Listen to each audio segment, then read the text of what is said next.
Di dalam hadis ini Rasulullah SAW menyebutkan ada beberapa tanda hari kiamat. Satu, dicabutnya ilmu. Yang kedua, banyaknya terjadi gempa bumi. Yang ketiga, waktu terasa begitu sangat cepat. Wa tadharul fitanu, dan banyak terjadi fitnah dalam artian keburukan. Yang kelima, banyak terjadi al-harju atau pembunuhan. Yang keenam, dibukakannya pintu harta, banyaknya harta sampai berlimpah ruah.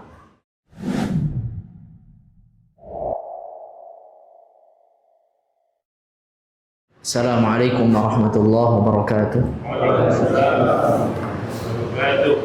Alhamdulillahirabbil alamin. Wal 'aqibatu lil muttaqin wa la 'udwana illa 'alal zalimin. Asyhadu an la ilaha illallah wahdahu la syarika lah wa asyhadu anna Muhammadan 'abduhu wa rasuluhu alladzi la nabiyya wa la rasula ba'dah. Allahumma shalli 'ala sayyidina Muhammadin wa 'ala ali Muhammadin kama shallaita 'ala Ibrahim wa 'ala ali Ibrahim wa barik 'ala Muhammad wa 'ala ali Muhammad kama barakta 'ala Ibrahim wa 'ala ali Ibrahim fil 'alamin innaka Hamidum Majid. Allahumma inna nas'aluka ilman nafi'an wa rizqan thayyiban wa 'amalan salihan mutaqabbala. Allahumma inna nas'aluka imanan la yartad wa na'iman la yanfad wa murafaqata Muhammadin sallallahu alaihi wasallam fi a'la jannatil khuld. Ya Allah, sesungguhnya kami memohon kepadamu ilmu yang bermanfaat, rizki yang baik, serta amal soleh yang diterima. Ya Allah, sesungguhnya kami di majelis ini memohon kepadamu keimanan yang tidak ada kemurtadan setelahnya, dan kami memohon kepadamu kenikmatan yang tiada henti, wa murafaqata Muhammadin sallallahu alaihi wasallam, dan nikmat membersamai Nabi Muhammad sallallahu alaihi wasallam fi a'la jannatil khuld, di surga yang tertinggi kelak, amin ya rabbal alamin. Bapak Ibu serta hadirin yang dirahmati Allah Subhanahu wa taala, 2 hari ke belakang kita sudah duduk bareng Bapak Ibu ya, duduk bareng ngaji kitab At-Tibyan, belajar bareng-bareng adab-adab membaca Al-Quran, menghafal Al-Quran, kemudian juga adab terhadap Al-Quran. Hari ini kita insya Allah akan sama-sama belajar memahami penjelasan dari para ulama akan hadis-hadis Nabi Shallallahu Alaihi Wasallam tentang gempa bumi. Bapak Ibu, kemarin pas di NTT, ya, di tepatnya di Pulau Flores, ya, itu terjadi gempa bumi 7,7. Itu gempa dengan potensi tsunami yang tinggi, dan sudah hari ini mungkin Bapak Ibu sudah cek beritanya, yang baru ditemukan dan baru terdeteksi ada 53 orang yang meninggal, yang wafat, dan ada 153 orang yang luka-luka. Kemudian total kerugian infrastruktur itu mah sudah jelas. Di Flores kan ada 8 kabupaten ya Bapak Ibu. Di Floresnya satu pulau di NTT, dan provinsi NTT bukan hanya satu pulau. Nah, ini gempanya di Flores. Atau mungkin Bapak Ibu yang tahu Labuan Bajo gitu ya. Ya, Labuan Bajo itu di Flores. Nah, itu terdampak juga. Nah, kita menyampaikan bela sungkawa.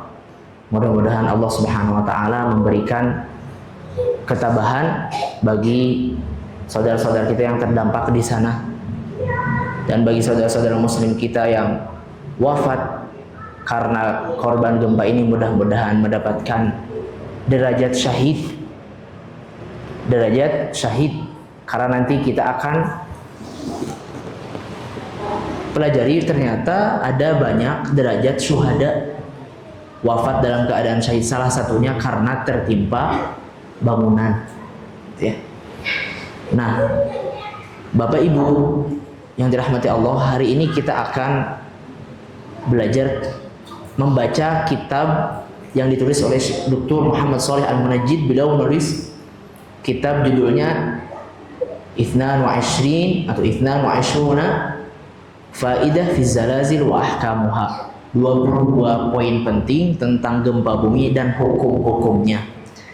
Saya persis belajar sama santri ya, 2 tahun ke belakang gempa Cianjur tanya. Gempa Cianjur 2 tahun ke belakang, kurang lebih 2 tahun atau 3 tahun ke belakang, 2023 kalau tidak salah ya.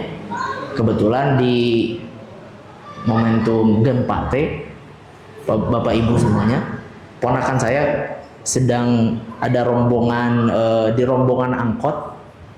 Nah, saya cerita sama Pak Idam hari ini nggak ada.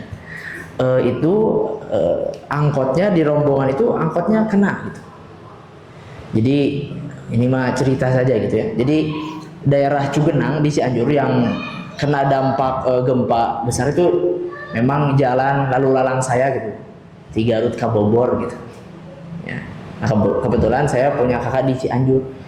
Ponakan saya Bapak Ibu ada di angkot rombongan habis outing kelas bersama ustadznya, bersama ustadz di angkot, pas kena urugan tanah. Ada daerah Cugenang itu kena urugan tanah, itu kan ada sekitar 2 rumah makan yang hilang gitu, karena gempa itu. Nah, angkot itu terdampak sampai gepeng. Nah, kena, alhamdulillah tapi selamat keponakan saya. Ustadznya wafat kejepit angkot di reruntuhan gitu.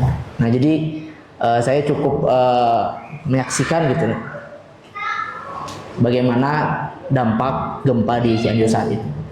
Saya dulu masih di Bogor, itu memang berasa banget Bapak Ibunya. Nah, pas momen itu kita ngaji ini gitu, kitab yang ditulis oleh Dr. Muhammad Shalih Al-Munajjid.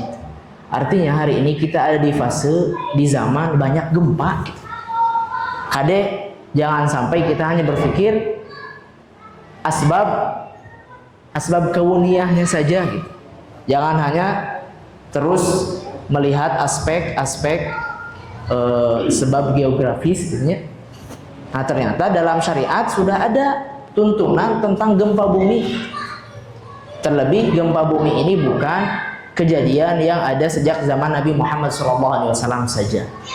Nah, maka penting bagi kita selaku muslim, di samping kita tentu menyatakan sikap sebagaimana adabnya ketika menghadapi musibah, kita menanamkan nilai sabar, kita menyampaikan bela sungkawa, kita juga membantu, insya Allah mudah-mudahan bisa difasilitasi Pak ya, yang mau banyak sekarang lembaga sosial yang menyalurkan bantuan apapun gitu yang untuk korban bencana. Di samping kita menyatakan sikap bela sungkawa dan rasa dan tentu kalau kita bisa bantu kita bantu, tapi bagi seorang muslim ya mesti ada hal yang perlu difikirkan setelah itu, perlu ada hal yang ditafakuri. Apalagi kita yakin bahwa semua kejadian yang bentuknya peristiwa bencana alam itu atas izin Allah Subhanahu wa taala. Bapak Ibu yang dirahmati Allah Subhanahu wa taala, peristiwa gempa bumi ini mengingatkan kita akan nikmat yang besar tapi sangat sering luput. Nikmat apa itu? Nikmatu tsabatil ardi. Nikmat stabilnya bumi ini. Ya. Kita tahu bahwa apakah gempa di NTT tadi itu durasinya 1 jam? Nyampe ya? Bujang-bujang 1 jam. Jangankan 1 jam, setengah jam nggak nyampe. Itu kan? Tapi luar biasa, dalam waktu sekian menit Allah hancurkan, dulu lantahkan. Gitu. Itu nilai, mungkin kalau dihitung nilai rupiah, kerugiannya bisa sampai triliun barangkali. Karena beberapa kabupaten yang terdampak. Lihat, Allah atas izin Allah hancurkan dalam hitungan sekian menit gitu. Nah, maka ya, ini mengingatkan kita akan ayat yang Allah firmankan di surat Ghafir. Allah berfirman, Allahul ladzi ja'ala lakumul arda qararan was samaa'a binaa'a Allah lah yang menjadikan bumi ini bagi kalian qararon, apa? Menetap, diam. Kemudian nyaman untuk ditinggali Bapak Ibu. Was-samaa binaa, dan langit sebagai bangunan. Artinya ini nikmat yang perlu kita syukuri, bahwa bumi ini Bapak Ibu mau tinggal di daerah dataran rendah, dataran tinggi, di kompleks sebelah makanya perumahan teh, itu kan nanjak gitu ya. Tapi alhamdulillah Allah jaga gitu. Meskipun beberapa waktu belakang terjadi longsor gitu ya. Nah, tetapi alhamdulillah secara umum kita Bapak Ibu, ya Allah berikan kenikmatan sabatul ardi, ya, nikmat menetapnya bumi ini. Kemudian Allah berfirman juga di surat An-Naml, amman ja'alal arda qarara wa ja'ala khilalaha anhara wa ja'ala laha rawasiya wa ja'ala bainal bahraini hajiza a ilahum ma'allah bal aktsaruhum la ya'lamun. Di surat An-Naml ayat 61 Allah Subhanahu wa taala berfirman, atau menja'ala, siapa yang telah menjadikan al-arda qarara, bumi ini qarar, bumi ini menetap, wa ja'ala khilalaha anhara, dan yang menjadikan celah-celah di muka bumi ini sebagai sungai-sungai yang mengalir, wa ja'ala laha rawasiya, dan zat yang menjadikan bagi bumi ini ada pasak-pasaknya, yaitu gunung. Wa ja'ala bainal bahrain hajiza, dan yang menjadikan di antara dua lautan itu pembatas yang kuat. Bapak Ibu tahu ada pertemuan dua laut, laut tawar dan air tawar dan air asin. Daerah mana itu teh? Ada yang tahu daerah mana itu? Daerah mana? Daerah mana? Meksiko? Nah, nanti bisa dicari ya. Allah sebutkan juga ini di surat Ar-Rahman. Marajal bahraini yaltaqiyan. Allah pertemukan dua laut yang saling bertemu. Nah, ailahum ma'allah, maka adakah Tuhan lain yang bersama Allah, yang sama kekuasaannya seperti ini, menjadikan bumi ini tetap dan menjadikan sungai-sungai mengalir serta menciptakan gunung-gunung yang kuat? Bal aktsaruhum la ya'lamun. Tetapi masih banyak saja yang tidak tahu, banyak yang tidak tersadarkan bahwa ternyata kekuasaan rububiyah Allah Subhanahu wa taala, bumi yang menetap, banyak sungai, ya.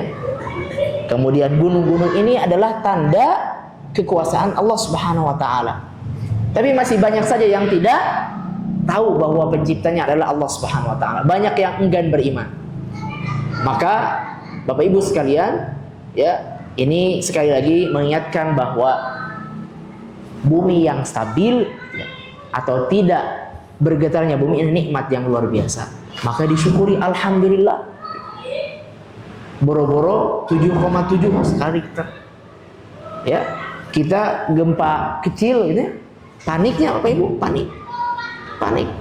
Ya, maka kebayang bagaimana hari kiamat nanti. Maka Allah Subhanahu wa taala secara khusus menggambarkan bagaimana kondisi hari kiamat. Idza zulzilatil ardu zilzalaha.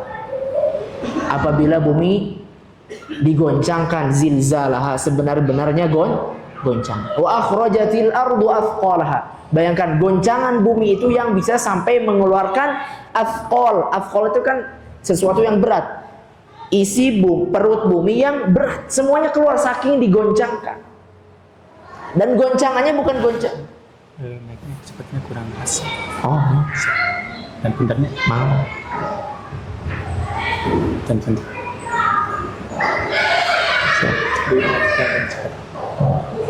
Dan goncangan bumi yang terjadi pada hari kiamat itu, ya, juga dikaitkan dengan peristiwa yang Allah sebutkan di dalam surat Al-Qari'ah.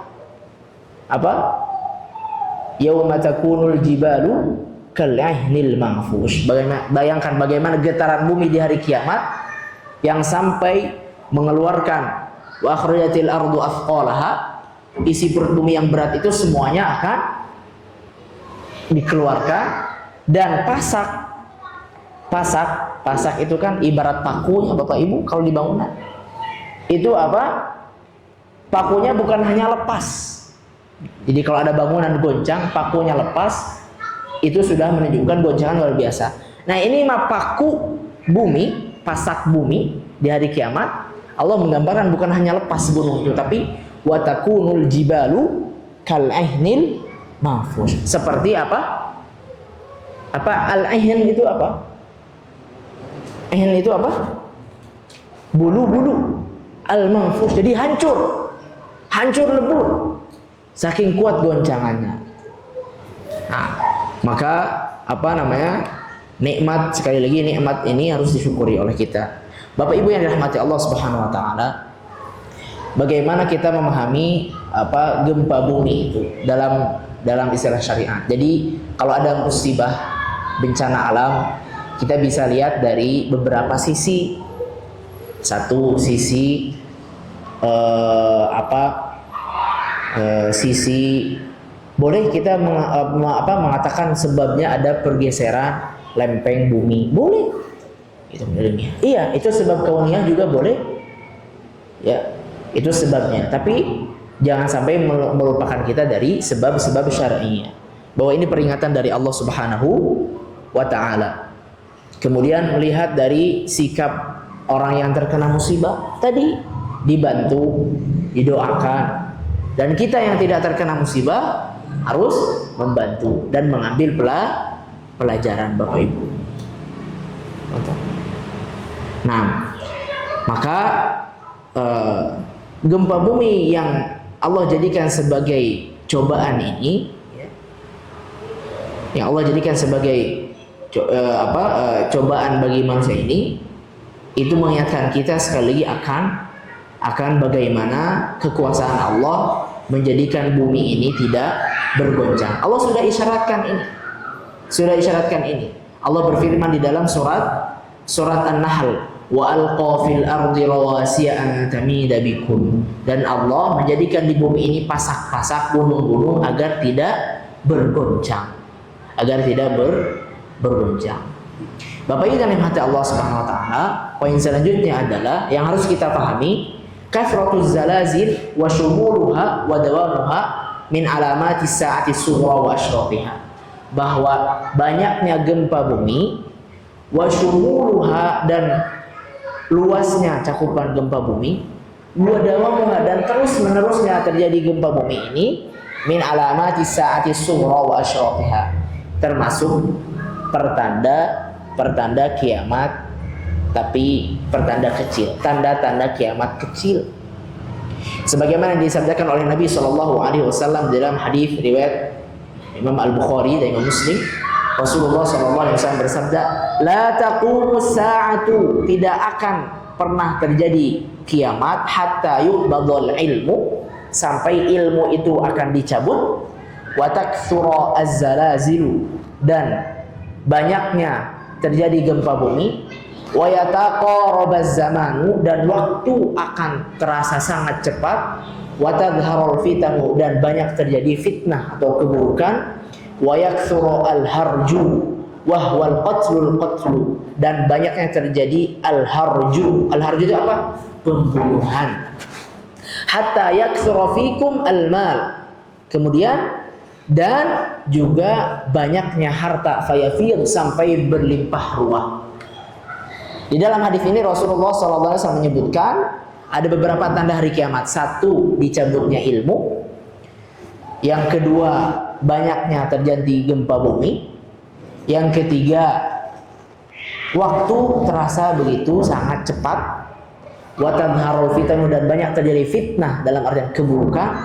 Yang kelima, banyak terjadi al-harju atau pembunuhan. Yang keenam, dibukakannya pintu harta, banyaknya harta sampai berlimpah ruah. Maka kita renungkan Bapak Ibu, apakah semua ini sudah terjadi?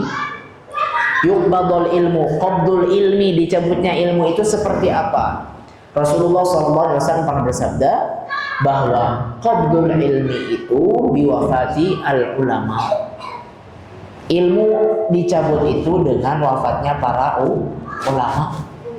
Bahwa ilmu itu bukan yang ada pada buku-buku, tapi ilmu itu ada di para ulama. Maka tidak cukup belajar itu hanya sekedar membaca, harus berguru. Ada pepatah mengatakan man kana syaikhuhu kitabuhu fa akhta'uhu aktsaru min shawabihi. Barang siapa yang gurunya hanya buku, maka kekeliruannya atau kesalahannya akan lebih banyak daripada kebenarannya. Nah, jadi dalam ilmu agama tidak bisa belajar otodidak, Bapak Ibu. Harus berguru. Nah, maka guru itu sumber ilmu. Ulama, ustadz, kiai, gitu, itu sumber ulama. Maka kalau ada seorang alim yang wafat, ya apa? Yang wafat bukan hanya ruhnya, tapi apa? Ilmunya juga diangkat oleh Allah Subhanahu wa taala. Ya, maka yang namanya seorang alim, seorang ustadz, itu kadang-kadang Bapak Ibu ya, kehadirannya tidak dianggap, kadang-kadang kehadirannya tidak dianggap gitu. Tetapi pada dalam aspek syariat gitu, yang namanya alim itu sangat dimuliakan gitu ya. Beda gitu ya. Beda kalau kita kedatangan pejabat mah gitu ya. Bagaimana jalan ngadak-ngadak dikosongkeun gitu. Pejabat mau lewat. Dia atau rumah ibu mau ada tamu, pejabat dibersihkan mendadak. Disediakan apapun. Nah, bentuk memuliakan seorang alim harusnya lebih dari itu. Tapi yang namanya alim tidak akan minta dihargai, punten. Gitu ya, jangan dihargai. Nah, tapi dalam aspek syariat, nanti kita di kitab At-Tibyan kita bakal belajar seperti apa kita harus memuliakan alim, lebih khusus dalam hal keilmuan Al-Quran. Nanti kita akan bahas Bapak Ibu di hari Jumat insyaallah. Nah, maka Bapak Ibu seorang alim itu adalah ruh di dalam umat, gitu ya. Yang punya ilmu agama punya adalah ruh. Kalau wafat, maka ilmu dicabut. Hari ini kita sudah banyak kehilangan para ulama. Sudah kehilangan banyak para ulama. Yang kedua, wataktsuru az-zalazil, banyaknya gempa bumi, Bapak Ibu. Gitu ya. Bapak Ibu bisa ngecek gitu. Ada saluran di WhatsApp, ada saluran BMKG, itu hampir tiap hari gempa bumi. Ini besar kecilnya terlepas dari itu, tapi hampir ada BMKG update terus. Nah, ini hati-hati. Bisa jadi ini tanda kiamat yang dimaksud oleh Nabi Shallallahu Alaihi Wasallam. Wa yataqaraba az-zamanu, dan waktu terasa sangat cepat. Memang itu sudah disabdakan oleh Nabi. Karena kamari ahad teh. Pangaosan wae, pengajian wae tulu. Karena kamari atuh kajian ahad teh aya ngaji deui. Nah, wa yataqaraba az-zaman. Waktu terasa sangat singkat. Ya. Kemudian tapi tanggal muda mah ditungguannya mah gitu. Tiap tanggal 1 mah ditungguan. Nah, ditungguan tanggal muda mah asal lama gitu. Tapi karena kita di lohor baru juga tadi loh sekarang sudah asar. Karena kita di subuh gitu ya. Sekarang sudah maghrib. Wa yataqarabaz zaman, ini tanda kiamat. Wa tadhharu al-fitan, dan banyak terjadi keburukan. Bapak Ibu, punten Bapak Ibu yang sering nonton TV, silahkan di berita ada tidak satu hari berita kosong dari berita kriminal? Ya, tiap hari ada pembunuhan. Nah, itu tadhharu al-fitan. Maka sabda Nabi selanjutnya, wa yaktsuru al-harju, banyaknya pembunuhan Bapak Ibu. Banyak pembunuhan, na'udzubillah min dzalik. Bahkan anak membunuh orang tua. Anak membunuh orang tua di Indonesia ini sangat banyak. Na'udzubillah min dzalik. Yang keenam, wa hatta yaktsuru fikumul mal fayafid, dan harta banyak di antara kalian. Bukan berarti semuanya jadi kaya raya. Tapi kadang-kadang ini dikaitkan dengan peristiwa di masa kekhalifahan Umar bin Abdul Aziz. rahimahullah taala. Beliau adalah khalifah dari Daulah Umayyah yang terkenal sebagai khalifah kelima. Umar bin Abdul Aziz masih keturunan Umar bin Khattab, tapi bukan termasuk sahabat, tabi'in termasuknya. Di zaman Umar bin Abdul Aziz, Bapak Ibu, kaum muslimin, bayangkan, kaum muslimin tidak ada di saat itu, tidak ada mustahik zakat, mau zakat fitrah atau zakat mal, tidak ada mustahik. Semuanya jadi muzaki. Bapak Ibu, bayangkan, semuanya jadi muzaki, gitu, ya. Muzaki teh semuanya wajib zakat fitrah, semuanya wajib zakat mal. Berarti apa? Semuanya kaya raya, kaum muslimin. Itu keberkahan dari Allah yang Allah berikan kepada umat Islam saat itu. Dikenal karena pemimpinnya yang sangat adil, Umar bin Abdul Aziz rahimahullah ta'ala. Maka sering disebut sebagai khalifah kelima karena sangat adil, gitu. Nah, sering dikaitkan ini, di mana sabda Nabi SAW beliau mengatakan bahwa hal yang paling aku takutkan dari umat itu bukan kefakiran. Ma akhsha alaikumul faqr.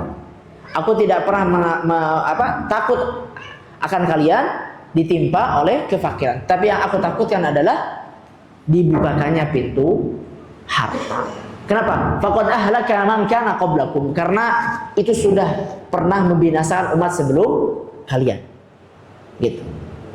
Nah, tapi ini pun jangan dipahami bahwa punya harta itu negatif. Tidak, gitu ya. Tapi sampai kepada derajat apa yang disabdakan oleh Allah yang difirmankan oleh Allah Subhanahu wa taala di surat Al-Jathiyah, afara'aita man ittakhadha ilahahu hawahu wa adallahu Allahu ala ilmis. Sehingga atau di surat An-Najm atau di surat An-Najm Allah berfirman dzalika ma balaghuhum minal ilm, yang menjadikan dunia dan harta itu sebagai ujung pengetahuan mereka. Ya, targetnya hanya dunia. Nah, kalau sudah sampai seperti itu dan melupakan dari ibadah dan agama, itu barangkali yang dimaksud oleh Nabi SAW, yang ditakutkan oleh beliau. Kembali ke poin tadi bahwa tanda hari kiamat itu, Bapak Ibu, salah satunya banyaknya gempa bumi. Kemudian poin yang kedua adalah zalazilud dunya, yang ketiga zalazilud dunya, gempa bumi yang ada di dunia ini ayatun min ayatillah, tanda-tanda kekuasaan Allah Subhanahu wa taala. Ya, dimana fenomena ini mengingatkan kita kepada hari kiamat. Allah sebutkan bahwa hari kiamat itu akan terjadi goncangan yang dahsyat. Kurang lebih di sini disebutkan ada di 3 surat. Satu di surat Al-Hajj, Allah berfirman, ya ayyuhan nasu taqu rabbakum, wahai manusia, bertakwalah kalian kepada Rabb kalian. Inna zalzalatas saati syai'un azim. Sesungguhnya gempa bumi yang terjadi pada hari kiamat, goncangan hari kiamat itu adalah perkara yang sangat besar. Di awal surat Al-Hajj ayat 1. Ayat keduanya Allah berfirman, yauma tarawunaha tadhalu kullu murdi'atin amma arda'at. Di mana kalau engkau menyaksikan fenomena ini, kata Allah Subhanahu wa taala, tadhalu kullu murdi'atin amma arda'at. Seseorang yang sedang, perempuan yang sedang menyusui akan melepaskan bayi susuannya, ya, dan tidak sadar dengan bayinya. Wa tadau kullu dzati hamlin hamlaha. Ketika hari kiamat dan hari digoncangkan itu semua ibu hamil mendadak melahirkan. Wa taran nasa sukara. Dan kalau kita melihat orang-orang yang mengalami hari kiamat, hari kehancuran ini, sukara, mereka seakan-akan mabuk. Wa ma hum bisukara. Padahal mereka sebetulnya tidak mabuk, kata Allah. Walakinna adzaballahi syadid. Tetapi azab Allah itu sangat keras. Kita berlindung kepada Allah, jangan sampai kita termasuk orang-orang yang ada di hari kiamat. Naudzubillah min dzalik. Nabi SAW bersabda bahwa umat manusia yang mengalami hari kiamat itu adalah syirarul khalqi, manusia terburuk sepanjang sejarah manusia. Di mana nanti ada fenomena, Bapak Ibu, sebelum terbit matahari dari barat, itu akan ditiupkan angin. Kata Nabi SAW, yang melewati ibut, punten, setiap orang yang man kana fi qalbihi mithqalu dzarratin minal iman. Orang yang mempunyai iman yang paling minimum sekalipun seberat biji dzarrah pun akan Allah wafatkan. Ya, jadi orang yang punya keimanan sekecil apapun tidak akan mengalami hari kiamat sebenarnya. Ya, kita berlindung kepada Allah dari golongan-golongan terburuk tadi. Naudzubillah min dzalik. Nah, kebayang berarti gempa bumi di hari kiamat si kumaha. Ya, kemudian di surat Az-Zalzalah tadi sudah kita singgung di awal. Di surat Az-Zalzalah. Kemudian di surat Al-Waqiah Allah juga berfirman, "Rujjatil ardu rajja." Bumi digoncangkan dengan sebenarnya goncangan. Nauzubillahi min dzalik. Maka sekali lagi gempa bumi ini termasuk kekuasaan Allah yang mengingatkan kita akan hari kiamat. Kemudian Bapak Ibu yang dirahmati Allah Subhanahu wa taala, bahwa gempa bumi ini laha asbabun wa hikam. Ada sebabnya, ada hikmah-hikmahnya. Dan sebab tadi yang kita singgung, sebab kauniyah gitu ya, sebab sebab zahirnya pergeseran atau apapun itu, pergeseran lempeng bumi atau apapun itu tidak bertentangan sama sekali dengan hikmah, ya. Dari muslimah selalu melihat dari dua sisi, sebab dan hikmah. Karena kita punya iman. Punten, jangan sampai ada ungkapan ketika terjadi bencana alam, kok masih ngungkit-ngungkit perkara dosa. Itu kan kita sering dapat nasihat. Ini jadi jadi pengingat kita akan dosa-dosa kita. Maka yang tertimpa musibah, di samping sabar harus banyak istighfar. Nah, sering orang bilang, bukan momentumnya. Orang lagi ditimpa musibah malah disuruh istighfar, malah disuruh ingat dosa. Ini mah bimbingan syariat harus seperti itu. Gitu ya? Maka yang dituntut ketika terjadi musibah itu bukan hanya pembaruan infrastruktur, bangun lagi jalan, ada rumah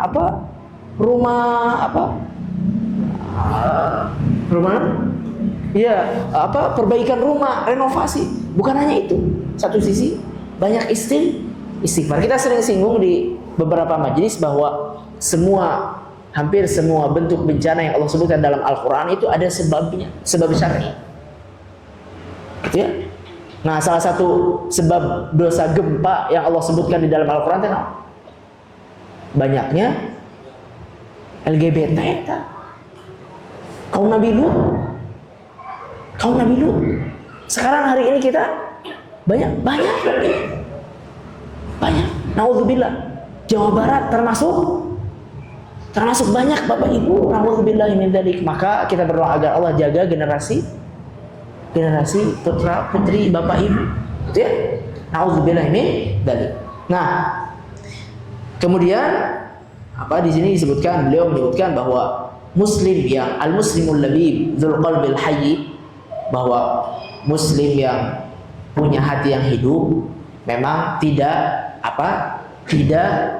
memandang hal ini sebagai hal yang kontradiktif. Satu, sebab zahirnya, yang kedua hikmahnya, gitu.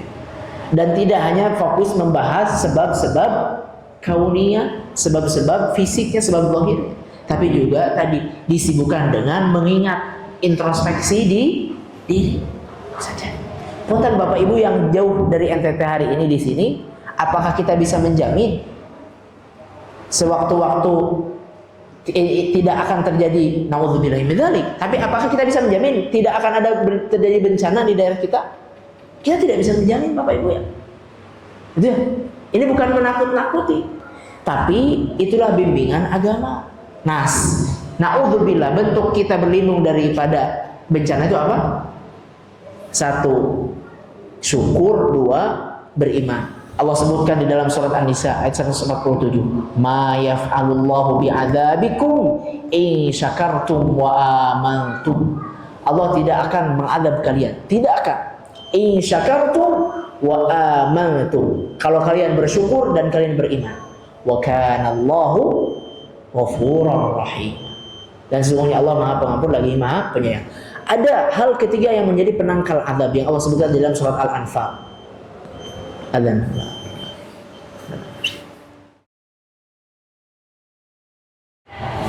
Baik Bapak Ibu, kita lanjutkan.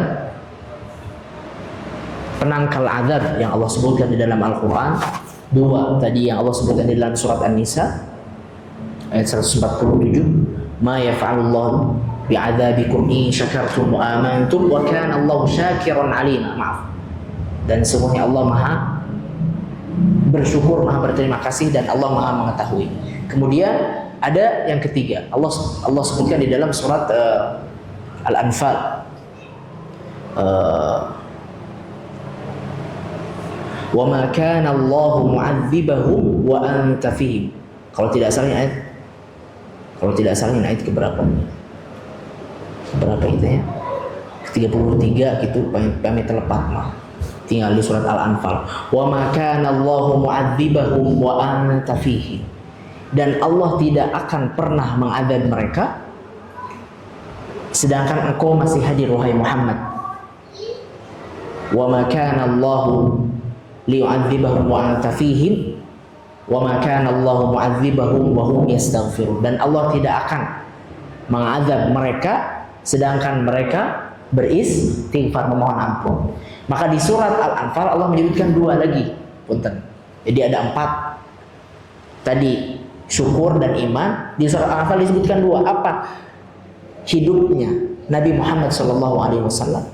Dan Nabi Muhammad SAW berbeda dengan nabi-nabi yang lain, di mana nabi-nabi yang lain menyaksikan umatnya diazab oleh Allah. Nabi Nuh melihat umatnya tenggelam. Ya, Nabi Nuh melihat umatnya tenggelam.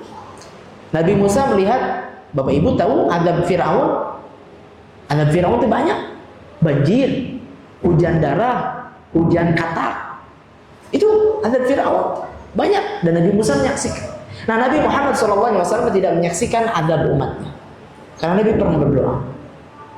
Maka Allah mengatakan, Allah berfirman, dan Allah tidak akan menyiksa umatmu sedangkan engkau ada di antara mereka. Kemudian yang kedua, wa ma kana Allahu mu'adzibahum wa hum yastaghfirun. Dan Allah tidak akan pernah mengadab mereka sedangkan mereka beristighfar, meminta ampun kepada Allah. Maka ada 4: syukur, iman, hadirnya Nabi Muhammad SAW, dan istighfar. Sekarang Nabi Muhammad masih hidup, sudah wafat. Berarti tinggal apa? Penangkal adab. Istighfar. Kata Imam Al-Hasan Al-Basri, kaifa yu'adzibullahu rajulan alhamallahu lisanahu lil istighfar. Beliau selalu mengatakan, seburuk-buruknya pendosa, tetapi bagaimana mungkin Allah akan mengadab orang yang berdosa ini sedangkan Allah sendiri yang mengilhamkan lisannya agar senantiasa beristighfar. Artinya apa? Istighfar itu apa? Penghalang azab yang sangat kuat. Nah itu. Maka perbanyak istighfar Bapak Ibu. Nah kembali kita di samping kita sadar bahwa gempa bumi ini adalah musibah dan bisa jadi azab bagi orang kafir, lalu bagi umat Islam itu adalah bentuk peringatan. Maka kita lihat gempa bumi yang terjadi di zaman sahabat. Ya, bahwa suatu ketika Kufah pernah, Madinah pernah gempa, Bapak Ibu. Dan nanti sebelum keluarnya Dajjal, Madinah juga akan digoncangkan kan Nabi SAW. Sehingga orang-orang munafik yang ada di Madinah itu akan keluar. Gitu ya, akan keluar. Gitu. Nah, nanti itu di bab-bab tentang hadis-hadis tentang tanda kiamat itu. Nah, tapi dulu pernah di zaman Umar gempa. Maka Umar mengatakan, ahdatstum lima tastajilu aw ajiltum. Kalian berbuat dosa, kata Umar. Kenapa lagi-lagi kalian berbuat dosa, kata Umar. Ini di zaman Umar. Maka beliau mengatakan, la in adat, kalau gempa ini terjadi lagi, la akhrujanna baina dhahranaikum. Aku akan keluar dari Madinah ini, kata Umar. Gitu ya. Nah, Kemudian di Kufah juga dulu pernah terjadi di zaman Ibnu Mas'ud radhiyallahu anhu. Jadi para sahabat, Bapak Ibu, setelah wafatnya Nabi itu tidak semuanya menetap di Madinah dan Mekkah. Kita tahu Ibnu Abbas, sepupu Nabi SAW juga memilih tinggal sampai wafat di Taif. Maka Bapak Ibu yang umroh, saya trip ke Taif ya Bapak Ibu. Ya. Jangan sekedar naik kereta gantung Bapak Ibu. Ya, ziarah kan. Belajar dari Ibnu Abbas. Kenapa Ibnu Abbas sepupu Nabi tapi milih keluar dari Madinah? Apa? Ibnu Abbas termasuk Ibnu Mas'ud ini keluar dari dua kota suci karena takut. Bapak Ibu, kita berharap wafat di Madinah Makkahnya. Harus ya. Karena kuburan di Ma'la di Mekah dengan kuburan di Madinah Baqi itu punya keutamaan. Ada doa khusus dari Nabi yang dikuburkan di sana.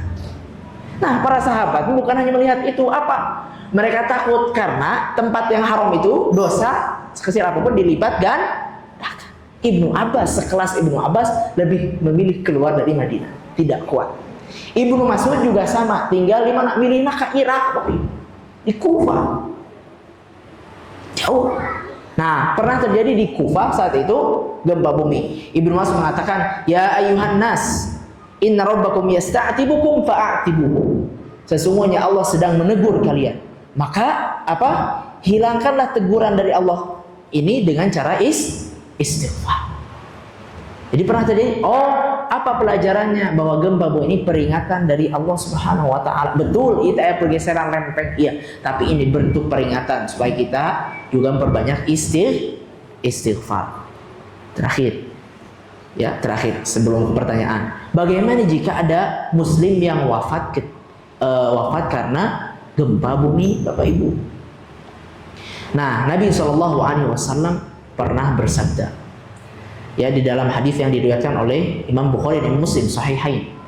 Beliau bersabda, "Asyuhada'u khamsah." Orang-orang yang syahid itu ada 5. 1, al-mat'un. Al-mat'un ini yang terkena wabah ta'un. Wal mabtun ini yang wafat karena sakit wal gharik yang tenggelam. Punten al-mat'un ini saya belum cross check. Bisa jadi al-mat'un ini kalau ta'anayat anu itu kan termasuk menusuk. Gitu. Karena nanti ada hadis lain tentang syahid. Baik, taruhlah al-mat'un ini yang terkena wabah ta'un.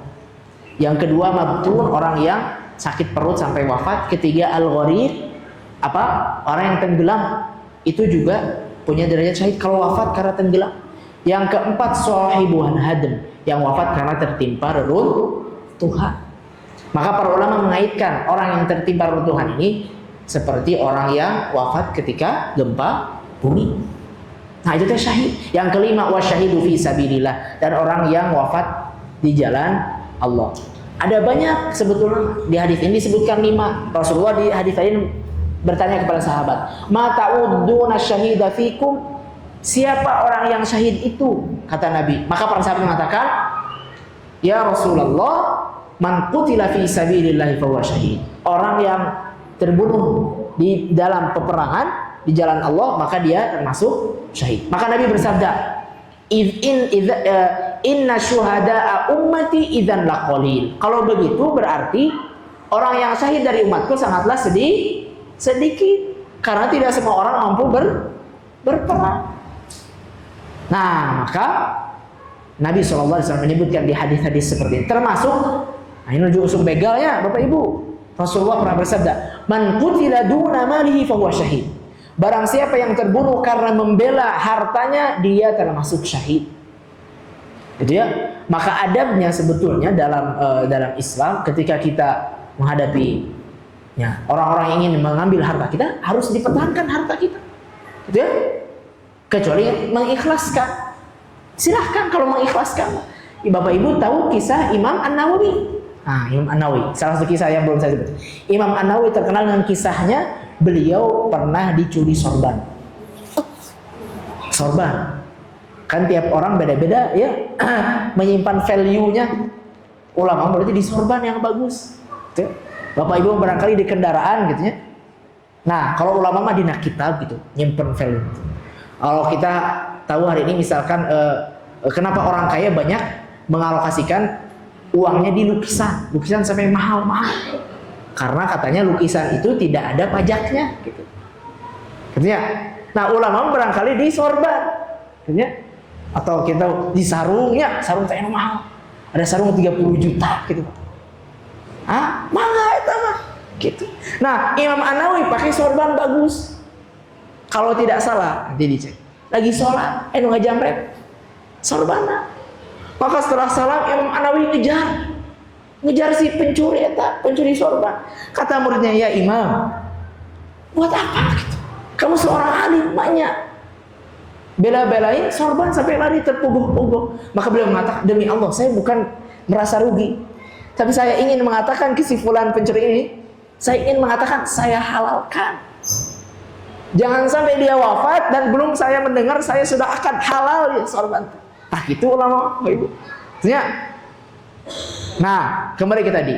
Salah satu derajat syahid apa Bapak Ibu? Man qutila duna malihi. Barang siapa yang wafat terbunuh karena membela harta. Termasuk orang yang